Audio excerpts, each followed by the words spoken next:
ہیں اور کوئی نہیں جانتا کہ آپ کسی کمپنی کے لیے کام کرنے جا سکتے ہیں یا نہیں، تو انہوں نے کہا کہ ایپل اور اس طرح کی تمام کمپنیاں جو چاہتی ہیں کہ ذہین لوگ ان کے لیے کام کریں، وہ ان لوگوں کے لیے ایک کارڈ خرید سکیں گی، یعنی کمپنیاں بھی اپنے لوگوں کے لیے کارڈ خرید سکیں گی تاکہ یہ کمپنیاں جو ہیں یا یہ جو تعلیمی ادارے ہیں یہ اپنے ساتھ امریکہ لوگوں کو لائیں، لیکن ادائیگی کر کے۔ اب یہ جو تجویز ہے، ظاہر ہے کہ اس میں جس کے پاس پیسہ ہے وہ امریکی شہریت حاصل کر سکتا ہے، جس کے پاس اربوں کروڑوں روپے ہیں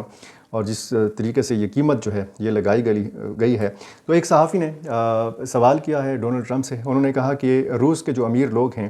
کیا یہ بھی گولڈ کارڈ کے لیے اہل ہوں گے؟ تو ڈونلڈ ٹرمپ نے جواب دیا کہ ہاں، شاید میں کچھ روسی امراء کو جانتا ہوں جو بہت اچھے لوگ ہیں، یہ ممکن ہے۔ تو اس میں کوئی قدغن نہیں ہے، یعنی روس کے جو امیر لوگ ہیں وہ بھی امریکی شہریت باقاعدہ خرید سکتے ہیں۔ اسی طرح یہ تجویز اگر پاکستان کے سفارتی حلقوں میں زیر بحث ہے تو اس حوالے سے ہے کہ اگر افغان مہاجرین کو باہر نکالا جائے پاکستان سے، ان کو اپنے وطن واپس بھیجا جائے یا کسی تیسرے ملک بھیجا جائے، تو پھر صرف ان افغانوں کو واپس آنے دیا جائے جو یہاں پر ایک حد اگر مقرر کی جائے اور یہ سرمایہ کاری کریں پاکستان کے اندر، تو ان کو یہاں پہ رہنے کا، کاروبار کرنے کی اجازت جو ہے وہ دی جا سکتی ہے۔ اب یہاں پر ظاہر ہے کہ وہ روزگار بھی کر رہے ہیں، کاروبار بھی کر رہے ہیں، وہ ٹیکس نیٹ سے باہر ہیں، ان کے بچے پڑھ بھی رہے ہیں، اور ایسا نہیں ہے کہ یہ سارے افغان مہاجرین جو ہیں لٹیرے ہیں، ایسا نہیں ہے کہ یہ سارے افغان مہاجرین دہشت گرد ہیں یا جرائم پیشہ ہیں۔ ظاہر ہے کہ جب لاکھوں کی تعداد میں ہیں، 40-45 لاکھ یا اس سے بھی کہیں زیادہ لوگ موجود ہیں، تو وہ اپنی گزر بسر کے لیے کچھ نہ کچھ کر رہے ہیں، کچھ نہ کچھ کام کوئی نہ کوئی کر رہا ہے۔ تو اس چیز کو ظاہر ہے کہ جب یہ سارے افغان مہاجرین، اور اس کے حوالے سے کہا جا رہا ہے کہ دوسرا بڑا مرحلہ جو ہے جلد شروع کیا جانا ہے،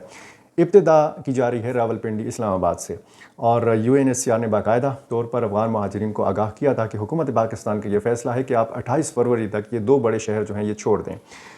دیکھتے ہیں اس کا کیا بنتا ہے، اور یہ جو تجویز زیر غور ہے، بہت پہلے، کئی سال پہلے یہ تجویز آئی تھی کہ 50 لاکھ روپے تک کی سرمایہ کاری جو افغان شہری یہاں پہ کرے گا تو وہ یہاں پہ رہ بھی سکتا ہے، اس کو ورک پرمٹ بھی دیا جائے گا اور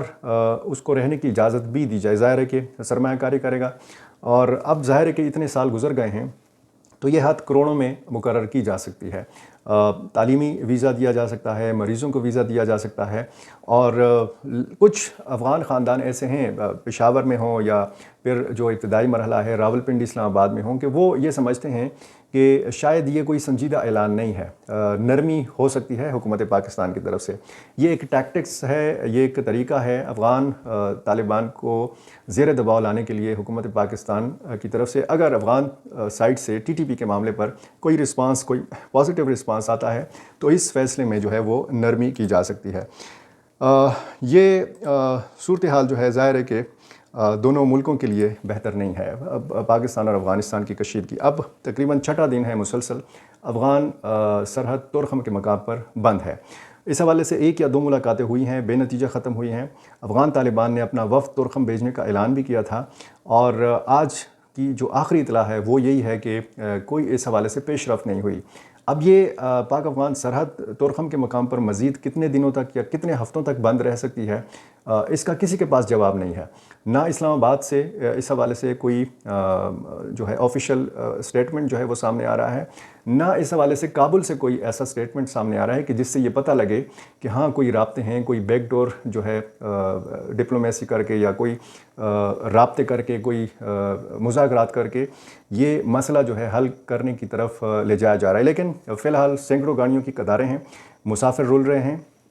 اسی طرح مریضوں کو سخت مشکل صورتحال کا سامنا ہے۔ آپ کو یہ پتہ ہے کہ یہاں پر جو افغان مہاجرین ہیں ان کی جب میت ہو جاتی ہے، ان کے ہاں جب کوئی فوت ہو جاتا ہے تو وہ اپنی میت کو ترجیح وہ ان کی یہ ہوتی ہے کہ وہ اپنے آبائی علاقے منتقل کریں، افغانستان لے جائیں۔ اب لاکھوں، 40-45 لاکھ لوگوں میں اگر کہیں میت بھی ہو رہی ہے تو وہ ادھر ہی پاکستان میں ان کو دفنا رہے ہیں۔ اسی طرح بہت سارے مریض وہاں سے آنا چاہتے ہیں، وہ پشاور، خیبر پختونخوا کے مختلف علاقوں میں علاج کرنا چاہتے ہیں، لیکن ان کو یہاں پہ آنے کی جو ایک سہولت ہے وہ ختم کر دی گئی ہے۔ آخر میں آپ کو چیمپئنز ٹرافی کے حوالے سے بتائیں کہ افغانستان نے انگلینڈ کو شکست دے کر اس کو ایونٹ سے باہر کر دیا ہے۔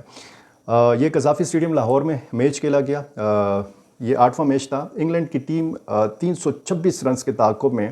49.5 اوورز میں 317 رنز بنا کر آؤٹ ہو گئی۔ اچھا کم بیک کرنے کی کوشش کی انگلینڈ نے، لیکن چونکہ رنز کا پہاڑ کھڑا کیا تھا افغانستان کی ٹیم نے،